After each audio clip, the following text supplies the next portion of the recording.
전두환 씨에게 적용된 혐의는 사자 명예훼손입니다. 전 씨가 허위 사실임을 알고도 회고록에 고 조비오 신부를 비난하는 글을 썼는지가 쟁점입니다. 이 죄가 일반적인 명예훼손과는 또 어떻게 다른지 강희경 기자가 짚어봤습니다.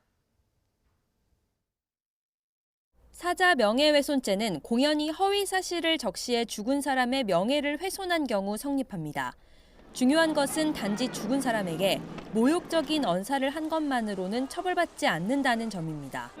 일반적으로 알려진 명예훼손죄보다 적용 요건이 엄격합니다. 사실 적시에 의한 것도 처벌하는 일반 명예훼손죄와 달리 언급한 내용이 명백한 허위 사실인지가 중요합니다. 여기에 허위 사실이라는 걸 알고도 적시했다는 고의성도 입증돼야 합니다. 즉 이번 재판에서는 전두환 씨가 회고록에 5.18 헬기 사격이 없었다는 취지로 쓴 내용이 허위인지 또 전 씨가 허위임을 알고도 고의로 썼는지가 핵심 쟁점이 될 것으로 보입니다. 앞서 국방부 5.18 특별조사위원회는 헬기 사격이 실제 있었다고 결론 내렸습니다.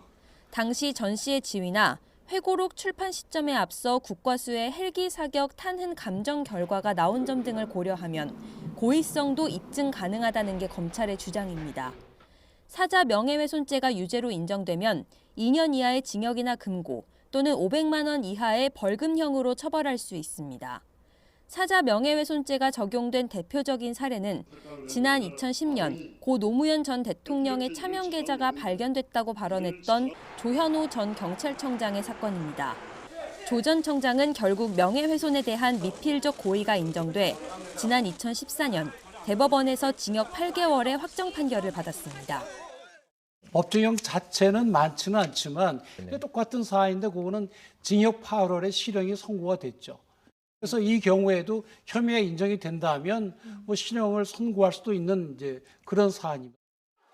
전 씨 측이 혐의를 전면 부인하고 있지만 이 같은 법원 판례 등을 토대로 고의성이 인정될 가능성이 크다는 것이 법조계의 전망입니다.